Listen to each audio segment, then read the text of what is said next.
Espera un ratito. Veamos.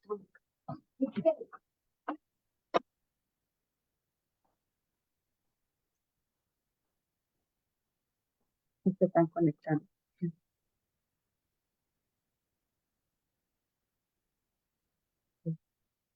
Buenos días. Vamos a empezar con una clase más. Esta vez vamos a hacer el sexto ensayo de interpretación de la realidad peruana. Y gracias a todos nuevamente por estar en esta clase y vamos a ceder la palabra al doctor Robles. Doctor Robles, adelante.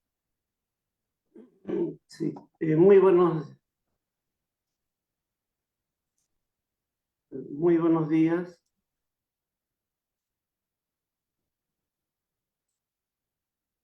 Sí, muy buenos días, estimadas compañeras y compañeros. El día de hoy vamos a tratar en esta sesión, esta séptima sesión, sobre el sexto ensayo, que trata acerca del regionalismo y centralismo. José Carlos Mariátegui divide este ensayo en 6 partes: ponencias básicas, regionalismo y gamonalismo, la región en la república, descentralización centralista, el nuevo regionalismo y el problema del capital, ¿no?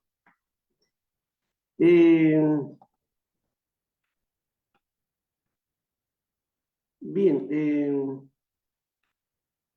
en cuanto a ponencias básicas, José Carlos Mariátegui se plantea una pregunta de investigación, una pregunta de polémica, de discusión, y dice: ¿cómo se plantea en nuestra época la cuestión del regionalismo? En algunos departamentos, sobre todo en los del sur, es demasiado evidente la existencia de un sentimiento regionalista, pero las aspiraciones regionalistas son imprecisas, indefinidas, no se concretan en categóricas y vigorosas reivindicaciones. El regionalismo no es en el Perú un movimiento, una corriente, un programa, no es sino la expresión vaga de un malestar y de un descontento. Entonces, claro, en primer lugar, lo que plantea es de que sobre todo en el sur se acentúa el planteamiento regionalista y que no es necesariamente un programa, sino una expresión de descontento, ¿no? Ahora, él plantea una serie de premisas para poder entender, para poder tratar el problema del regionalismo. En primer lugar, dice que existe una polémica entre federalistas y centralistas, ¿no? Y es calificada de ya una polémica superada, anacrónica, como la controversia que hubo en el siglo XIX entre conservadores y liberales. Entonces, teórica y prácticamente plantea de que se desplaza del plano exclusivamente político al plano social y económico. Entonces nos plantea pues una nueva generación, obviamente dentro de la cual está él, que le interesa ya no el régimen en lo formal, sino o sea, no el mecanismo administrativo, porque así se enfoca hasta el día de hoy, ¿no? La regionalización, por ejemplo, el Estado le da un enfoque que es un problema administrativo. Y entonces plantea que a la nueva generación lo que le preocupa es lo sustancial, que es la estructura económica. Una segunda premisa plantea que el federalismo no aparece en nuestra historia como una reivindicación popular, sino más bien como una reivindicación del gamonalismo y de su clientela. no la formulan las masas indígenas. Su proselitismo no desborda los límites de la pequeña burguesía de las antiguas ciudades coloniales. Entonces, vemos que es cómo surge, cuál es el origen del planteamiento regionalista, surge del sector de los gamonales. ¿Quiénes son los gamonales? Son una capa social ligada a los terratenientes, a los grandes hacendados, o los mismos grandes hacendados que a su vez son pues alcaldes, o eran, ¿no?, los alcaldes, los jueces, el poder local en cada provincia, ¿no? Y bueno, ahí vemos una imagen ahí, ¿no? Digamos, el indio, ¿no?, cusqueño, y pues un grupo de gente de la clase gamonal, ¿no? Como ellos tenían pues bueno, se veía pues esa diferencia social, ¿no? Entonces son estos los que plantean el regionalismo originalmente. En tercer lugar, plantea que el centralismo se apoya en el caciquismo y en el gamonalismo regionales. Entonces acá hay una cuestión dialéctica, ¿no? O sea, que el gamonalismo plantea el regionalismo, pero a la vez también es un apoyante del centralismo, ¿no? Y ahí está también el caciquismo, ¿no? El caciquismo también creo que como terminología política en México, los compañeros creo que deben saber que se ha manejado bastante, pero en Centroamérica, ¿no? Porque es término cacique, viene de Centroamérica, pero que acá es, digamos, el caciquismo lo genera el virreinato para oponerse a los curacas originarios de las ayllus, ¿no? Entonces ellos designaban un cacique, digamos, que sea un colaborador del virreinato, del colonialismo, ¿no? Entonces eso quedó también en la República. O sea, había gente del sector indígena, de las comunidades, que se volvían pues colaboradores del sistema de la República Criolla. Entonces, por eso dice que ellos están dispuestos, los gamonales y los caciques, a sentirse o decirse federalistas. O sea, se dicen federalistas, pero en la práctica sirven al centralismo. Entonces,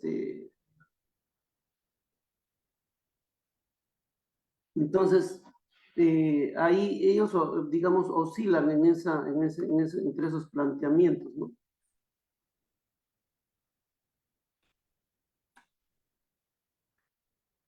En cuarto lugar, plantea uno de los vicios de nuestra organización política, ciertamente, es su centralismo, pero la solución no reside en un federalismo de raíz e inspiración feudales.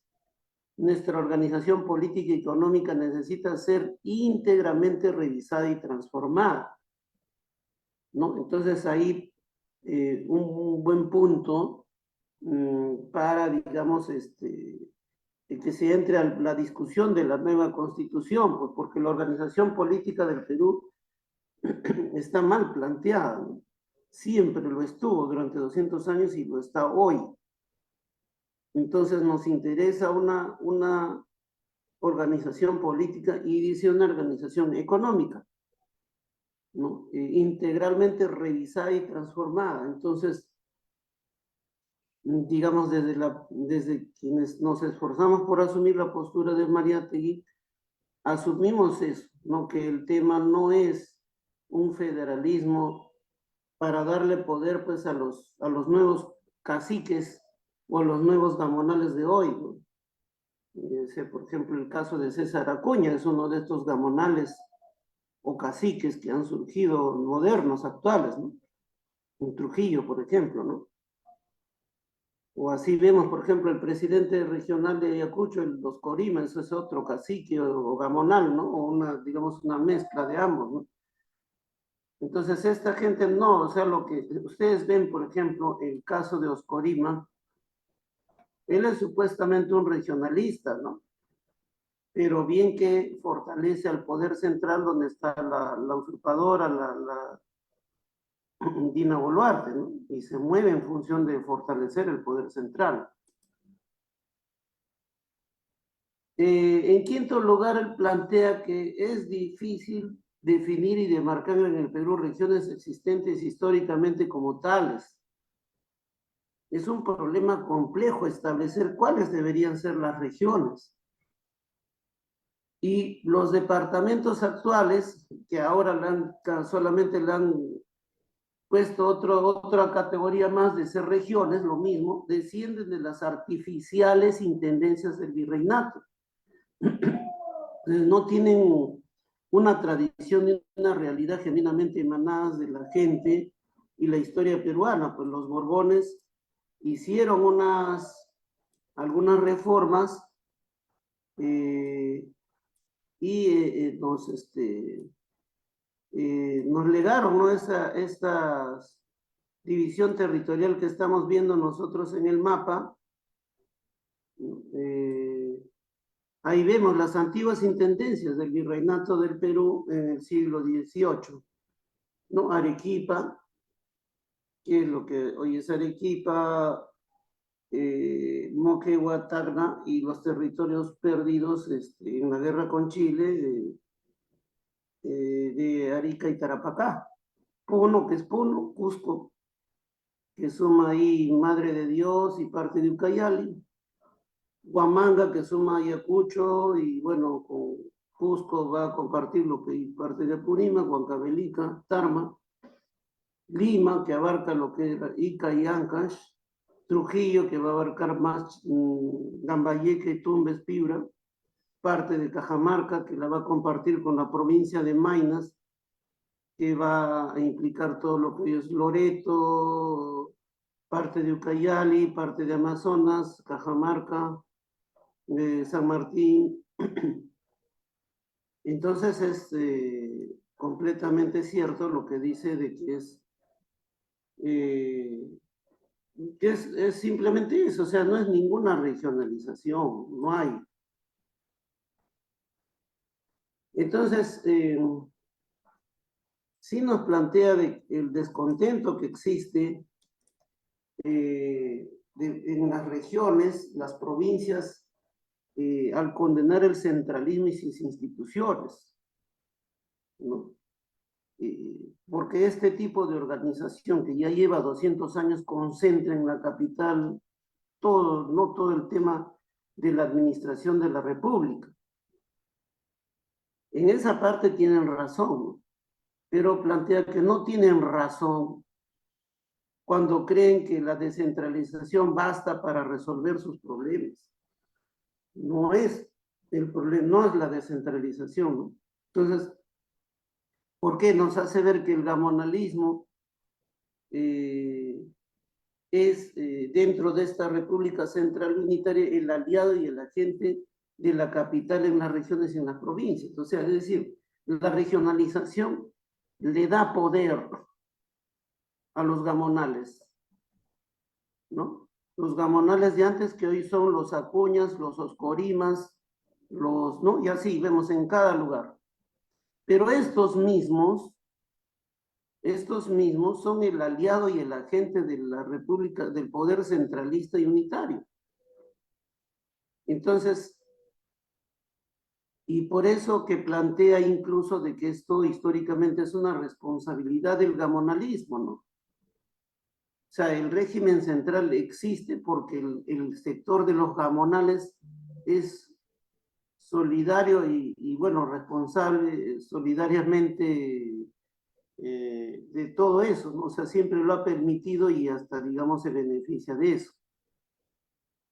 Entonces, la descentralización, ¿para qué sirve? Dice, para colocar directamente bajo el dominio de los gamonales la administración regional, el régimen local, la sustitución en un sistema por otro que no aporta ni promete el remedio de ningún mal profundo.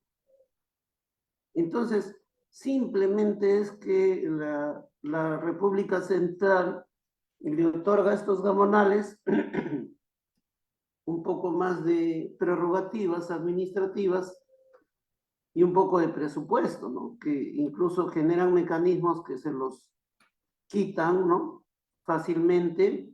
Se quejan bastante ellos, ¿no? De que se devuelve, por ejemplo, el dinero del presupuesto porque no ha sido invertido, pero también, obviamente, el sistema hoy tiene sus trampas para que no les sea imposible en realidad gastar todo el dinero, ¿no?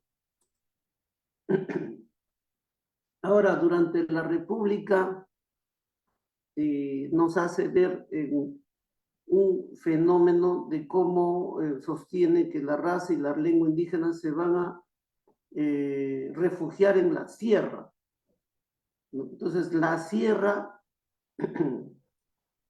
en la sierra sí confluyen factores de una regionalidad, incluso dice José Carlos Mariátegui que es de una nacionalidad, ¿no? Entonces, esto hay que tomarlo muy presente porque entonces sería la sierra el factor esencial, fundamental. La sierra sería la médula de nuestra nacionalidad. El Perú costeño, heredero de España y de la conquista, domina desde Lima al Perú serrano, pero no es demográfica y espiritualmente asaz fuerte para absorberlo. La unidad peruana está por hacer. Entonces ahí hay una tarea pendiente, ¿no? La unidad peruana. Se plantea el problema de nacionalidad, de nación peruana, y está por hacer. Entonces hay que evaluar y hay que ver que eso está pendiente, ¿no? Está pendiente ese tema de consolidar la nación. Y no se presenta como un problema de articulación y convivencia dentro de los confines de un Estado único, de varios antiguos estados o ciudades libres. En el Perú de la unidad es mucho más hondo, porque no hay aquí que resolver una pluralidad de tradiciones locales o regionales, sino una dualidad de raza, de lengua y de sentimiento, nacida de la invasión y conquista del Perú, autóctono por una raza extranjera que no ha conseguido fusionarse con la raza indígena, ni eliminarla, ni absorberla. Claro, entonces, ¿qué es lo que pasa en el Perú, no? El problema, dice, no es como podría ser, por ejemplo, en España, ¿no? En España, por ejemplo, tratan de articular el tema de los gallegos, el tema de los madrileños, etcétera, porque más o menos de tratar de generar una convivencia, una articulación, si es que ellos deciden que lo mejor es que sean digamos, buscar una unidad, ¿no?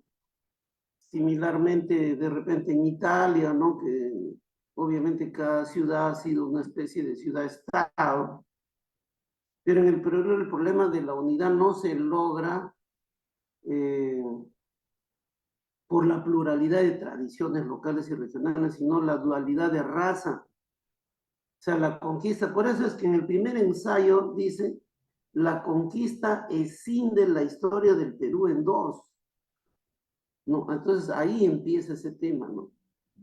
Y claro, hoy, digamos, el sector derechista tiene la teoría negacionista, ¿no? De que dice que es resentidos, no, acá no existe racismo, eso es falso, eso es un invento, ¿no? Entonces, el tema es que plantea, pues, de que los conquistadores, los extranjeros, tenían que haber conseguido fusionarse con la raza indígena o eliminarla o absorberla, pero ninguna de las tres, ninguna de las tres hicieron, ¿no? Porque históricamente eran las opciones que tenían, ¿no? O sea, no se fusionaron, no pudieron eliminarla ni tampoco quisieron absorberla. Entonces, ahí viene esa división. Entonces,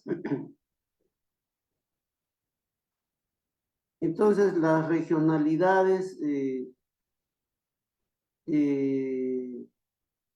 digamos, o las regiones, las provincias, los departamentos, tal como se han determinado en el Perú, no sirven para avanzar en nada o para analizar el tema, ¿no? Entonces, la sierra y la costa geográfica y sociológicamente son dos regiones, pero no pueden serlo política y administrativamente. Las distancias interandinas son mayores que las distancias entre la sierra y la costa, es decir, más fácil es la comunicación entre sierra y costa que dentro de la misma sierra, ¿no? Entonces, el movimiento espontáneo de la economía peruana trabaja por la comunicación transandina. Solicita la preferencia de las vías de penetración sobre las vías longitudinales. El desarrollo de los centros productores de la sierra depende de la salida al mar. Y todo programa positivo de descentralización tiene que inspirarse principalmente en las necesidades y en las direcciones de la economía nacional. El fin histórico de una descentralización no es secesionista, sino por el contrario, unionista. Se descentraliza no para separar y dividir a las regiones, sino para asegurar y perfeccionar su unidad dentro de una convivencia más anacrónica y menos coercitiva. Regionalismo no quiere decir separatismo. Y claro, acá José Carlos Mariátegui lo establece muy claramente, ¿no? Sí, queremos un programa de descentralización, pero distinto. Entonces, ¿para qué? Para que se resuelvan necesidades del desarrollo económico de las regiones, de las provincias, y en todo en su conjunto va a llevar a un desarrollo del conjunto a nivel nacional, ¿no? Entonces, el tema es asegurar y perfeccionar una convivencia más orgánica y menos coercitiva, ¿no? O sea, el IME existe para las regiones, para las provincias, por ejemplo, para mandar policías a reprimir. Entonces, Lima siempre está sometiendo al resto y la costa a la sierra. Y bueno, por extensión a la selva, que ha sido, digamos, la sierra, se amplió pues hacia la selva alta, ¿no? La población de la sierra amplió hacia ahí. Claro, Mariátegui dice la selva es como una especie de territorio colonial del Estado peruano. Entonces, no es para apuntar al separatismo. Y esto nos lleva a una reflexión, hermanos, que hoy se discute bastante el tema que en algún momento surgió también, ¿no? Ah, entonces, uno se separa del Perú. O el tema de plantear plurinacional, la plurinacionalidad. Entonces hay que hacer una constitución plurinacional, ¿no? Hoy un momento, ¿no? Porque las naciones tienen derecho a la autodeterminación y por lo tanto a separarse. Ahora, eso tiene base y tiene futuro. Digamos, el tema de decir que, bueno, no, pero en Bolivia los compañeros lo han hecho. Está bien, pero tenemos que asumir una actitud crítica, o sea, es decir, asumamos, tomemos los aspectos positivos de la experiencia boliviana y veamos qué aspectos también podrían ser, digamos, no correctos. Entonces, el problema de la plurinacionalidad suena bonito, pues, ¿no? Ay, mira, sí somos varias naciones, la nación chanca, la nación huanca, la nación aymara, la nación... Pero eso implica el tema de la autodeterminación y el derecho a separarse. Ahora, ¿a quién le conviene el separatismo? Es a Estados Unidos. Ya ellos, después de las guerras de independencia, Inglaterra sobre todo, y con el respaldo de Estados Unidos, generaron que América hispana, o lo que había sido los dominios de España, se dividiera en pequeñas republiquetas, o en su mayoría, ¿no? Digamos, repúblicas que pudieran ser manejadas, que pudieran ser, pudieran ser, o sea, mantenerlos divididos y enfrentados entre sí. Y eso es lo que han hecho con nosotros. Porque teníamos, digamos, más en común que cualquier otra región del mundo para ser una confederación indoamericana, hispanoamericana, latinoamericana, lo que quieran llamarle, pero sí habían condiciones. O sea, Bolívar fue socavado en su proyecto integracionista precisamente por eso, porque obviamente Inglaterra quería entrar a tener el dominio y no le convenía encontrar un Estado grande. A los Estados Unidos tampoco no le convenía que seamos un Estado grande. Y bueno, en ese momento Brasil era el imperio del Brasil. A Brasil tampoco le convenía, que es otro grande, ¿no? Entonces, al final tenemos pues que, bueno, si ahí quedó un Estado grande fue México, pero Estados Unidos se encargó también de cercenarle más de la mitad del territorio, ¿no? Entonces, el tema territorial es muy importante. Ahora, la realidad que nos plantea José Carlos Mariátegui del tema de que ya se ha dado de hecho una situación, una circunstancia, ¿no? Traumáticamente o lo que fuese, nos ha generado una realidad. El tema del el dominio español, el virreinato, y sobre esa realidad, sobre esa solución de continuidad, se tiene que trabajar, y sobre lo que ha dado la independencia criolla, no sería erróneo ir a una segunda fragmentación. Incluso esto tuvo su antecedente con las reformas borbónicas, porque el virreinato del Perú abarcaba toda América del Sur, con excepción de lo que era el territorio de Brasil, que lo manejaba Portugal. Entonces los Borbones, algunos conspiranoicos dicen que ahí han influido los ilustrados, los masones y no sé qué, ¿no? Porque sus asesores eran masones, y bueno, esas teorías un poco conspiranoicas pero lo concreto es que los Borbones cometieron un gravísimo error de cercenar el virreinato del Perú y crearon el virreinato del Río de la Plata, en lo que era pues una provincia del virreinato del Perú. Separaron a Chile como capitanía, como un territorio aparte, crearon el virreinato de Nueva Granada, en lo que hoy es Colombia, parte de Venezuela, y la capitanía general de Caracas, la capitanía de Quito. Entonces redujeron el Perú, que si ellos tal vez no hubieran hecho esa división territorial, hubiera sido muy conveniente, porque tal vez en la guerra de independencia hubiera generado un Perú, pues, que hubiera sido toda América del Sur, y hoy no seríamos un solo país. Pero eso debilita, o sea, el tema del territorio es muy importante, y para una muestra ya pagada con muy alto costo, vemos Palestina, ¿no? O sea, el problema del territorio es importante. Y algunos ahora, pues, estos nuevos libertarios, no sé cómo le llaman, librepensantes, que no dicen anarquistas neoliberales o del siglo XXI, dicen que eso no importa, que me importa el territorio, que lo invadan, que se divida, ¿no? Pero no, pues si quieres hacer un cambio, va a ser sobre una base territorial física, sobre una nación.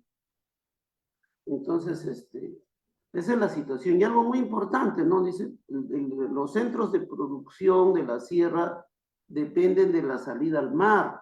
O sea, no se va a desarrollar si no generamos salida al mar. Y acá eso es, ¿no? Y va sumamente atrasado ese tema, ¿no? O sea, ya hasta programa económico, hasta dentro de su obra, hasta programa económico nos ha diseñado Mariátegui. Bueno, avancemos, hermanos. dice, estas constataciones conducen, por tanto, a la conclusión de que el carácter impreciso, nebuloso del regionalismo peruano y de sus reivindicaciones no es sino una consecuencia de la falta de regiones bien definidas. Uno de los hechos que más vigorosamente sostienen y amparan esta tesis me parece el hecho de que el regionalismo no sea en ninguna parte tan sincera y profundamente sentido como en el sur, y más precisamente en los departamentos de Cusco, Arequipa, Puno y Apurímac. Estos departamentos constituyen la más definida y orgánicas de nuestras regiones. Entre estos departamentos hay un intercambio y la vinculación mantiene viva una vieja unidad, la heredada de los tiempos de la civilización incaica. En el sur, la región reposa sólidamente en la piedra histórica de los Andes. Los Andes son sus bastiones. Y acá la explicación, ¿no? Porque, claro, a la derecha se rebanan los sesos. Dice, ¿por qué siempre el sur tiende a la izquierda? ¿Por qué el sur es rebelde? ¿Por qué el sur son... No, los insultan a nuestros hermanos, son resentidos. Y también se rebanan la cabeza algunos compañeros hoy, ¿no? ¿Y por qué el norte no responde? ¿Por qué Lima no responde? Entonces, Mariátegui plantea que ahí está concentrado, digamos, el mayor sentimiento de regionalismo, digamos, y lo explica, ¿no? El sur es fundamentalmente serrano, ¿no? En el sur la costa se estrecha, ¿no? ¿Ves? Incluso, ¿no? ¿Cómo es hasta geográficamente se lo explica, ¿no? La costa en el sur es casi inexistente, es muy estrecha. Es una exigua y angosta faja de tierra en la cual el Perú costeño y mestizo no ha podido asentarse fuertemente. Los Andes avanzan hacia el mar, convirtiendo la costa en una estrecha cornisa. Por consiguiente, las ciudades no se han formado en la costa, sino en la sierra. En la costa del sur no hay sino puertos y caletas. El sur no ha podido conservarse serrano, sino indígena, a pesar de la conquista del virreinato y de la república. O sea, por eso es que el sur es más resistente, porque tiene poco espacio de costa. Y por eso es que, bueno, ciudad más importante del sur, Arequipa, ¿no? Poblacionalmente, burocráticamente, está en la sierra. Sí, Cusco, Puno, todas son ciudades de sierra, ¿no? Tangas es una ciudad que no tiene mayor peso, ¿no? Y nos explica cómo hacia el norte la costa se ensancha y deviene económica y demográficamente dominante Trujillo, Chiclayo, Piura. Son ciudades de espíritu y tonalidad españoles. El tráfico entre estas ciudades y Lima es fácil y frecuente, pero lo que más las aproxima a la capital es la identidad y tradición, es la identidad de tradición y sentimiento, ¿ves? O sea, Lima y la costa y las ciudades importantes de la costa tienen ese nexo, ¿no? O sea, se sienten más españoles, siempre se han sentido, por eso es que, digamos, esa es la explicación de la lucha de hoy, ¿no? Y claro, por eso siempre Cajamarca pues ha sido relegada, ¿no? La única ciudad de cierta importancia en la sierra, tal vez porque fue el lugar donde los españoles lograron quebrar al imperio inca con la captura y la eliminación del gobernante inca, ¿no? Atahualpa. Entonces, bueno, y por coincidencias e ironías de la historia, hoy el sur se ha levantado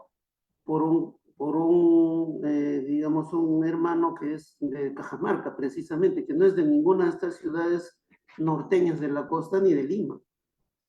Entonces, no es, digamos, la profundidad del análisis de nuestro amado José Carlos es realmente, esto nos explica cómo no ha sido, pues, no puede ser superada su obra hasta el día de hoy. Entonces, nos explica cómo digamos, la descentralización que se proponía, era una apariencia que no era un régimen de autonomía administrativa de los departamentos, ¿no? O sea, esto en referencia a que en diversos momentos de la República se crearon las juntas regionales, juntas departamentales, ¿no? Entonces, solo se trataba de reducir o suprimir la responsabilidad del poder central en el reparto de los fondos disponibles para la instrucción y la vialidad. Toda la administración continuaba rígidamente centralizada.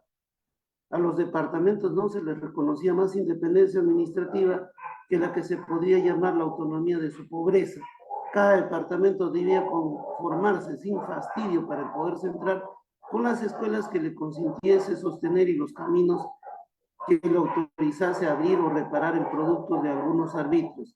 Las juntas departamentales no tenían más objeto que la división por departamentos del presupuesto de instrucción y de obras públicas. Es lo mismo que hoy se da con las regiones. Es lo mismo. O sea, no hay realmente una descentralización administrativa, nunca la ha habido. O sea, simplemente la han cambiado de nombres, unas prerrogativas más, unas prerrogativas menos. Entonces,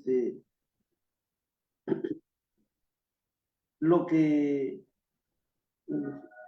vemos o se da, pues, es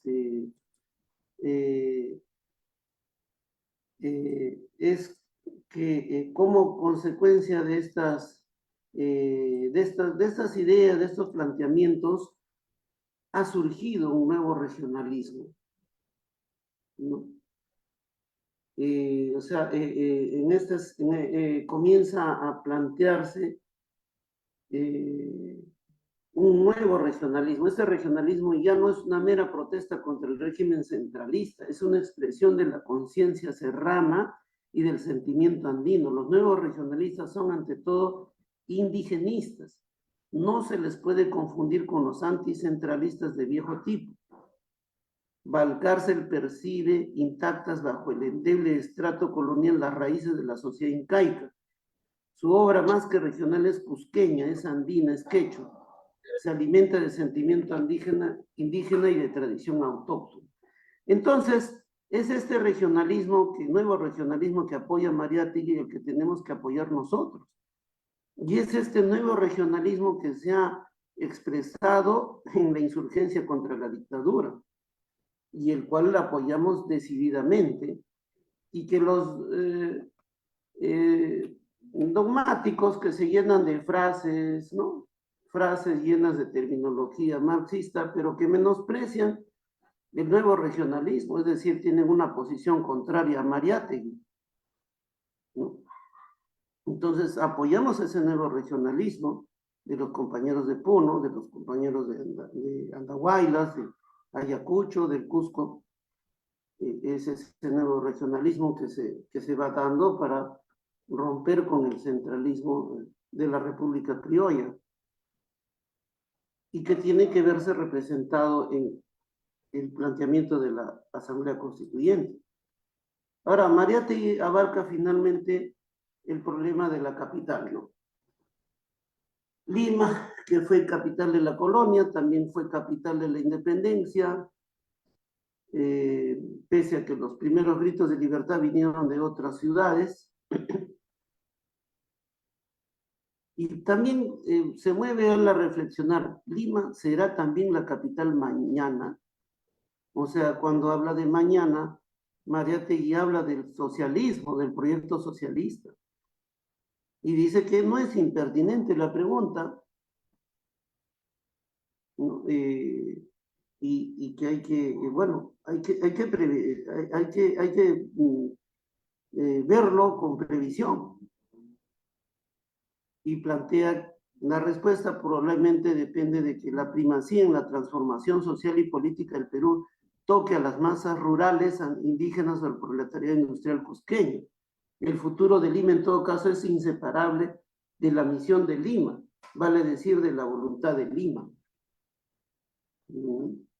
Entonces, ¿qué está diciendo? Que Lima sea la capital va a depender de quién tome el protagonismo en la transformación social y política del Perú. ¿Las masas rurales indígenas o el proletariado industrial cusqueño? Importante, ¿no? Porque el proletariado industrial costeño. Entonces, hasta ahora vemos en 100 años, casi 100 años, casi una centuria de lo que ha escrito Mariátegui, en los 70, contra la dictadura de Morales Bermúdez, digamos un poco que tomó hasta ahí un protagonismo el proletariado de Lima, ¿no? Había un proletariado específicamente, esas son las huelguísticas de los 70 en la avenida Argentina, la carretera central. Ese fue, digamos, el punto más elevado, digamos, de la participación del proletariado industrial. Pero el resto del tiempo siempre han sido rebeliones indígenas en el sur. Y lo último es el sur. Entonces, ¿qué podríamos decir? Que hasta el momento Lima no está haciendo los méritos para seguir siendo la capital del Perú. O sea, donde se está pugnando por la transformación social y política del Perú es en el seno de las masas rurales indígenas del sur. Entonces, la capital tendría que ser trasladada al sur. Y esa tendría que ser una propuesta dentro de los debates preparatorios hacia la Asamblea Constituyente que iremos viendo cómo organizar. Y Mariátegui dice, en ese punto debemos entrar a un plano atrevido y escrutador. Claro, sabemos que van a poner los de la derecha sobre todo y todos sus acólitos el grito al cielo y van a decir que estamos locos, que estamos hablando disparates, pero creo que estamos planteando con fundamento, esforzándonos por retomar las enseñanzas olvidadas de nuestro gran José Carlos, pese incluso por algunos de que se llenan la boca o dicen ser mariateguistas, ¿no? Dicen ser mariateguistas para negarlo, y hoy son los que hacen un sabotaje de digamos, de la lucha contra la dictadura, que es la lucha del momento actual. Porque no solo los derechos del pueblo son económicos, sociales o individuales, sino principalmente el derecho político a participar para poder transformar. Muchas gracias. Disculpen la extensión de tiempo. Muchas gracias, compañero Robles. Entonces vamos a pasar ahora a la sección de preguntas. ¿Alguien que quiera hacer alguna pregunta o comentarios? Levante la mano para cederle la palabra.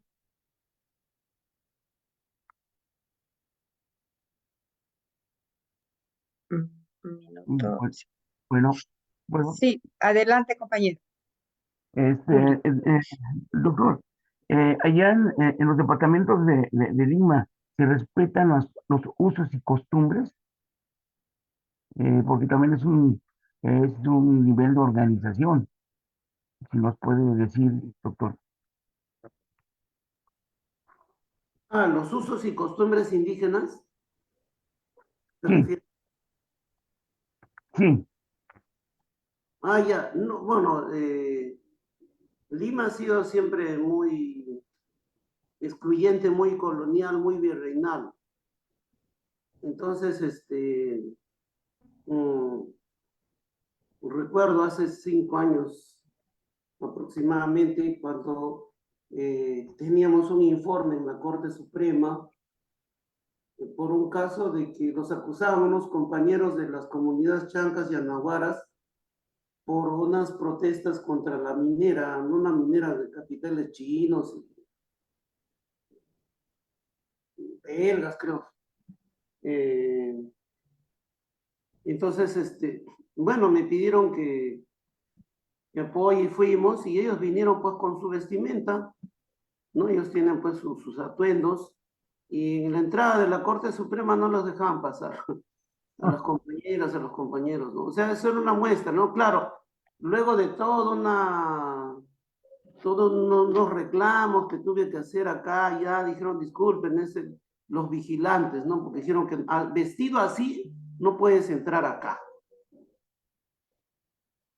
Entonces, bueno, en medio de la discusión, incluso vino el jefe de seguridad y le dije, oye, ¿cómo vienen acá, pues, mujeres muy criollas, vienen, pues, no, mostrando sus escotes o vienen con minifaldas y ahí ustedes no se hacen problemas? ¿No? O sea que hay que ser, pues, muy occidental en el vestir y obviamente que por su misma tradición, pues la vestimenta de estos compañeros no es nada veraniego, ¿no? O sea, son bien muy recatados y esa es su cultura, ¿no? Pero le digo al contrario, ¿no? O sea, esta es más bien una vestimenta más respetuosa de lo que podría ser la solemnidad de esta corte. Entonces, esa es una muestra, ¿no?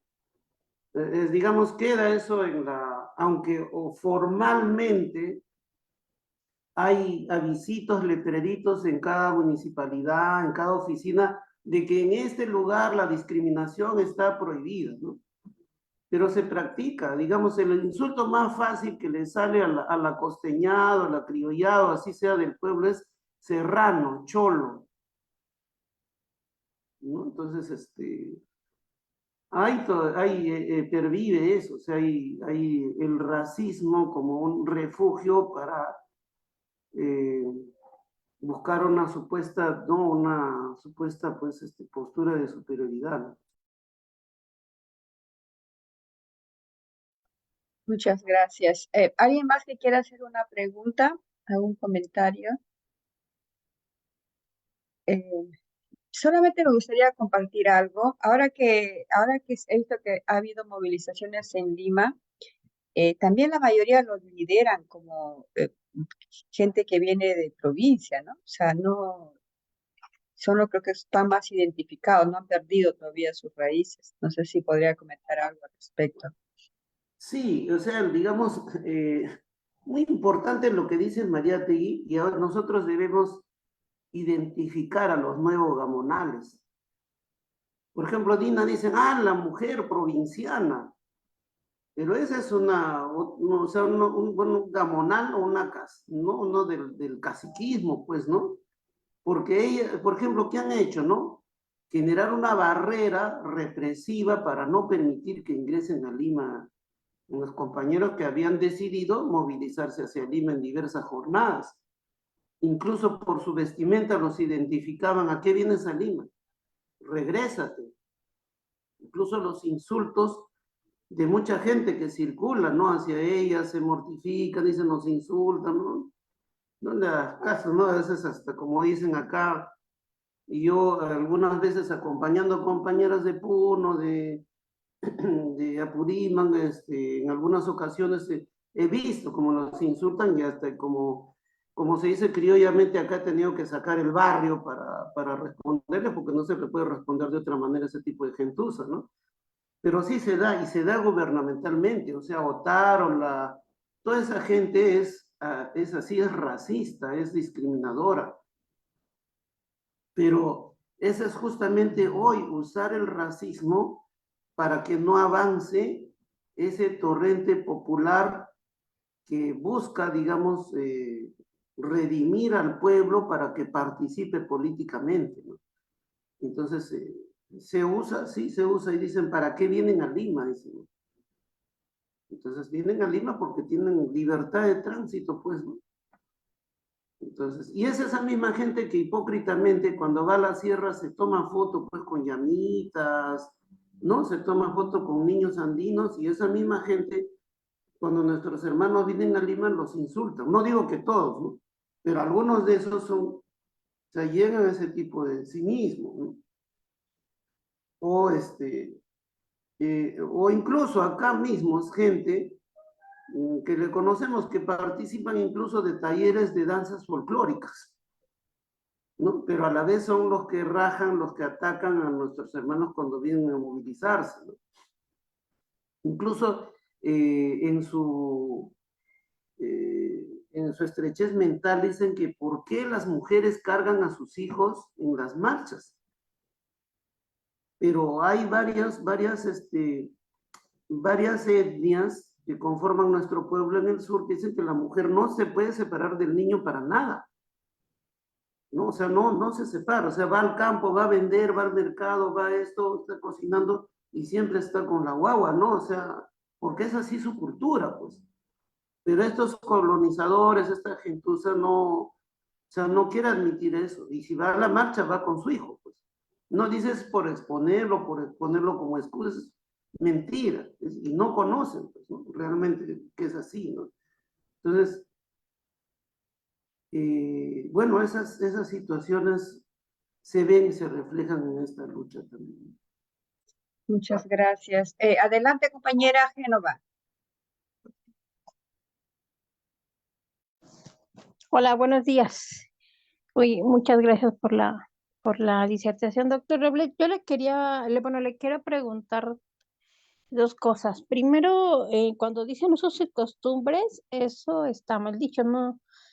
Lo correcto son sistemas normativos, porque todos los pueblos ancestrales, no pueblos indígenas, a mí nunca me gustó ese término, ellos tienen sistemas, o sea, formas de organizarse, de determinarse, de autodeterminarse, de sus autoridades, todos sus acuerdos, ¿no? Lo hemos visto, subsisten. En ese sentido, doctor Robles, ¿cómo está regulado allí en Perú la, la integración? ¿Hay un proceso integracionista?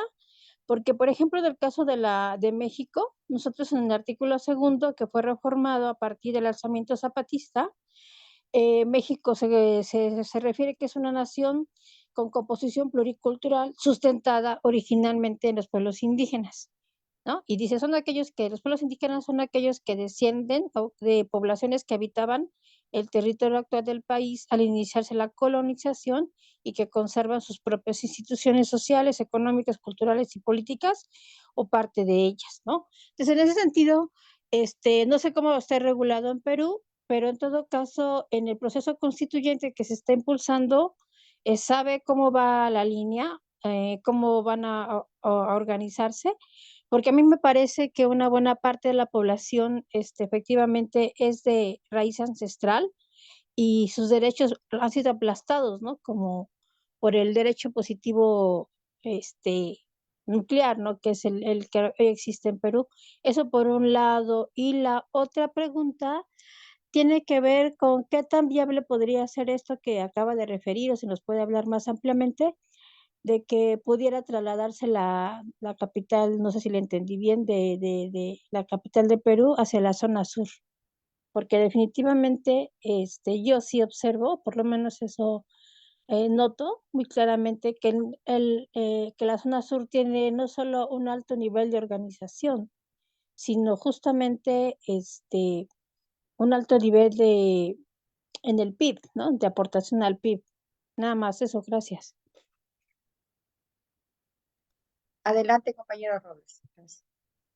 Bien, claro, la Constitución formalmente reconoce, incluso ya hace 3 constituciones se reconoce a las comunidades campesinas, la propiedad sobre su territorio, ¿no? Y digamos, el tema de de una nueva constitución, claro, sí, digamos, la pluriculturalidad tiene que ser reconocida y esa no es o sea, la plurietnicidad, ¿no? Que hay, eso también tiene que ser reconocido.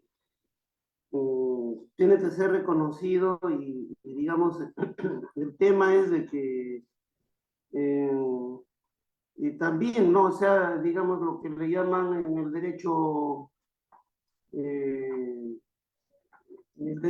digamos, occidental, el tema del derecho consuetudinario, ¿no? Entonces, claro, eso tiene que pasar a ser reconocido de manera general, pero de manera específica digamos, en cada lugar se tiene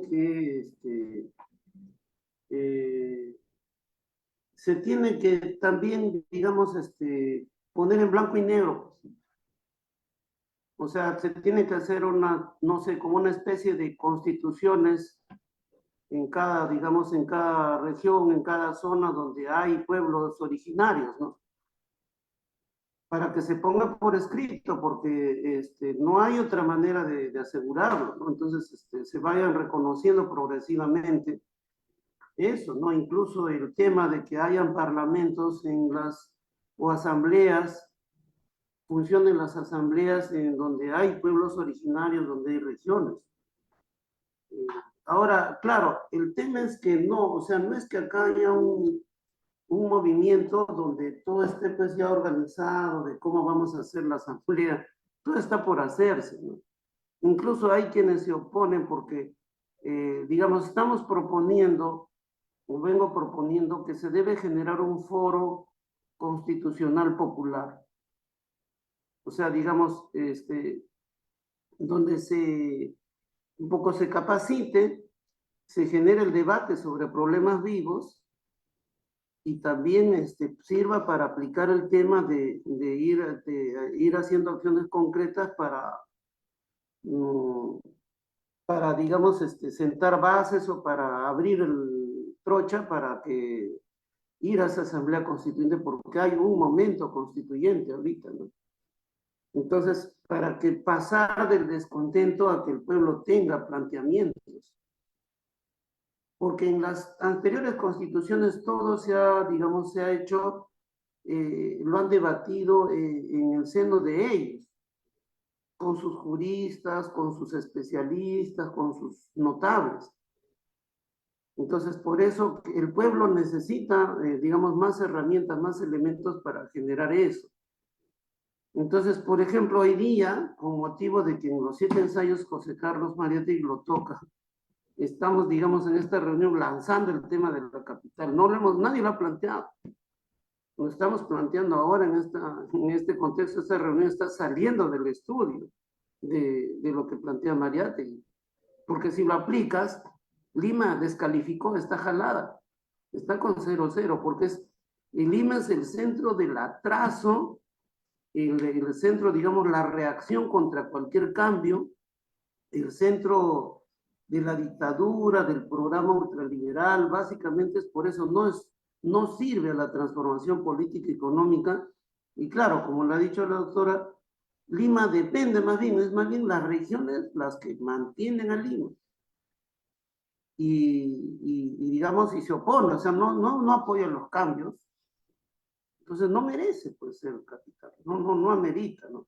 Entonces, ¿dónde se está dando un mayor protagonismo por la transformación social? Es en el sur, ¿no? Y el único sector del proletariado que sí ha tenido un papel no sacrificado ha sido en Ica, los trabajadores agrarios, porque acá no, o sea, están muy replegados. No hay en los sindicatos, en las federaciones, los conocemos, pero no están tratando. Incluso han visto la manera de corromper a sus dirigentes por parte de la dictadura, ¿no? Y en otros casos sí conozco obreros sindicalizados, van a las marchas contra la dictadura, pero van a título individual. No vemos como en los 70 contra Morales Bermúdez ahí, ¿no? La Confederación de Trabajadores, el sindicato tal, por sindicatos veían las banderolas. Ahora no vemos eso. Entonces vemos de que esa situación, y obviamente, claro, el Producto Bruto Interno peruano mayormente depende de la minería, y la minería está en el sur. Entonces, y hay varias cuestiones, ¿no? Entonces, ¿a dónde, en qué lugar, cómo, qué espacio geográfico sería para esto? Ya pues también requeriría de la opinión de quienes no tienen, pues no tienen especialidad en eso, ¿no? Pero sí, yo creo que es el momento de plantearlo. En esa nueva constitución se plantea ya el cambio de la capital y ya, bueno, en materia de ampliarlo ya en un foro constitucional popular, ¿no? Y el otro tema es la integración territorial a través de las vías de comunicación para el desarrollo económico. No hay acá, ¿no? O hay muy poco. Todo es en función de extraer minerales, nada más.